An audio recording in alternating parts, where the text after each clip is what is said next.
Like a father opening his arms to gather up his children, St. Peter's Basilica stands at the centre of the Catholic world. The dome, topped with a cross, reaches 132 metres up into the Roman sky. The best-known architects and artists of Renaissance Italy, most famously Michelangelo, created this mighty basilica. The stone was taken from the Colosseum and the Forum Romanum. Marble was brought from the ruins of temples. In the mid-16th century, Gian Lorenzo Bernini erected the colonnades around the Egyptian obelisks. To the north of the colonnades lies the Papal Palace, the official residence of the Bishop of Rome. The obelisk stands on blood-stained ground. Many early Christians were tortured and executed here by the Roman Emperor Nero. The Apostle Peter was one. His tomb in St. Peter's Basilica is visited by thousands of pilgrims and tourists from all over the world. Peter, the rock on which an empire of faith was built up over 2,000 years. Until well into the Middle Ages, the popes, St. Peter's successors, lived in the Lateran Palace in the east of Rome. It wasn't until after 1377, when the papacy returned from exile in the French town of Avignon, that popes lived inside the Vatican. On the same spot once stood an enormous palace built by the Emperor Nero, followed by the first basilica, built by the Emperor Constantine around 350 AD. Since the Lateran Treaties of 1929, the Vatican has been a sovereign state. For the world's smallest state, the Vatican has a surprisingly large park, the Vatican Gardens behind St. Peter's. The view from the dome shows the buildings in the gardens, the Vatican state administration in the Governorate Palace, a railway station, and even a radio station, Radio Vatican. 96 statues of saints crown Bernini's colonnades. How majestic the new basilica must have seemed to the pilgrims who first saw it after its completion around 1600. Even today, it's still majestic. The interior is so vast that people seem lost in it. Miraculous powers are ascribed to this statue of the Apostle Peter by the sculptor Arnolfo di Cambio. St. Peter's grave is said to be in a subterranean crypt nearby.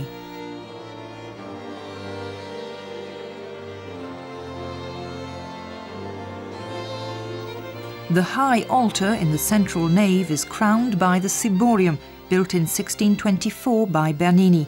Only the Pope himself may celebrate Mass here.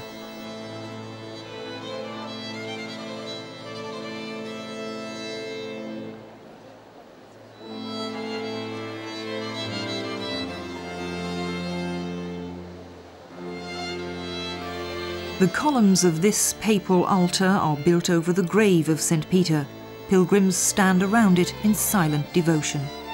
A few steps further on, Michelangelo's famous Pietà, once badly damaged by a madman with a hammer.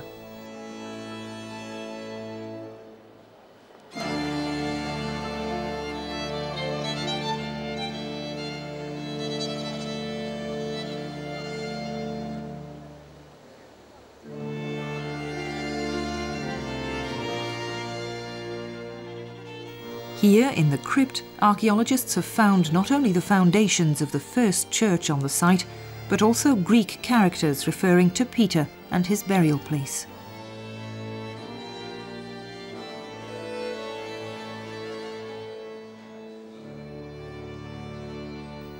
Michelangelo's dome conceals a smaller inner dome, and between the two domes a small staircase winds upwards. The best views of Rome, the nearby Tiber River and the Castel Sant'Angelo are from up here. Legend has it that the apostles Peter and Paul languished in the Mamertine prison for 7 months before their deaths. The church of San Giuseppe dei Falegnami is above. The story runs that Peter converted not only 47 fellow prisoners, but also both his guards to the Christian faith. The guards let him go. He fled Rome, but passing the Via Appia, he met the Lord, who asked him reproachfully, "Peter, "Where are you going?"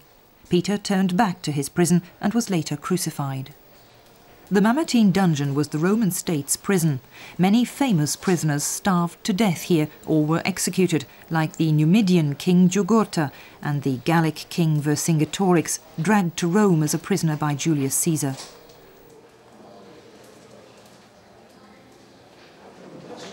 The prisoners' names can be read on this votive plaque. In ancient Rome, the gruesome slaying of defeated enemies was all part of war. Wherever you look, there are saints to be seen. These 6-metre-tall Baroque sculptures stand above the portal of the Lateran Basilica, the first papal residence built by the Emperor Constantine. After repeated and devastating damage, it was rebuilt in 1734. The interior of the Lateran Basilica is said to have been splendid beyond imagination in early Christian times. There were marble floors, richly gilded coffered ceilings and a golden high altar. It was here that the first papal synods and councils were held.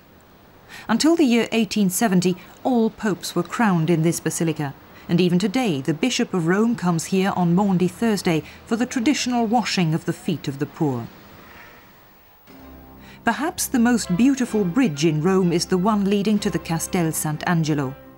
For centuries, the road to the Vatican went over this bridge, the Ponte Sant'Angelo, lined with angels by Gian Lorenzo Bernini. Probably no other building in Rome has captured the imagination of visitors quite as much as this.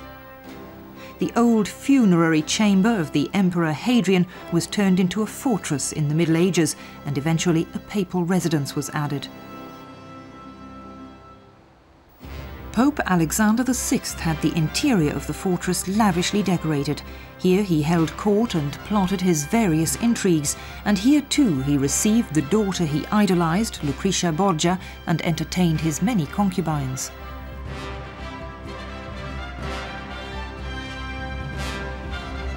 For centuries, the Castel Sant'Angelo was a refuge for the Pope. The fortress stood firm against Vandals, Saracens and Normans, and in the 16th century against the foot soldiers of Charles V of Spain in the famous sack of Rome. Even now the Vatican is connected to the old papal refuge by the Passetto, a protected underground passage. For the last 500 years, the Bishop of Rome has enjoyed the protection of the Swiss Guard. It was in 1506 that the first guards arrived in Rome, when Pope Julius II asked the Swiss Alemannic Federation for their protection. And at times in the Vatican's turbulent history, the Swiss Guards did protect it. And heroically. In 1527, during Charles V's sack of Rome, 147 guards were killed in St. Peter's.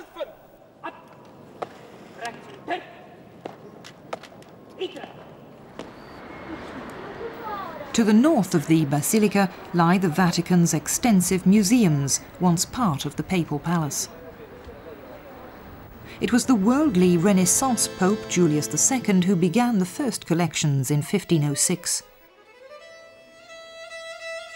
The most valuable treasures here come from Greek and Roman antiquity. The statues in the octagonal courtyard are among the highest achievements of Western art.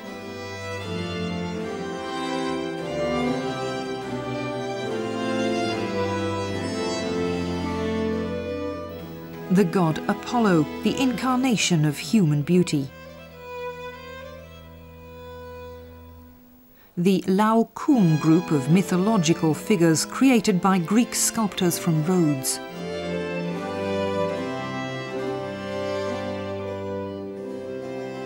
In the Sala della Rotonda there are fine mosaics by Michelangelo, as well as a cupola modelled on the Pantheon.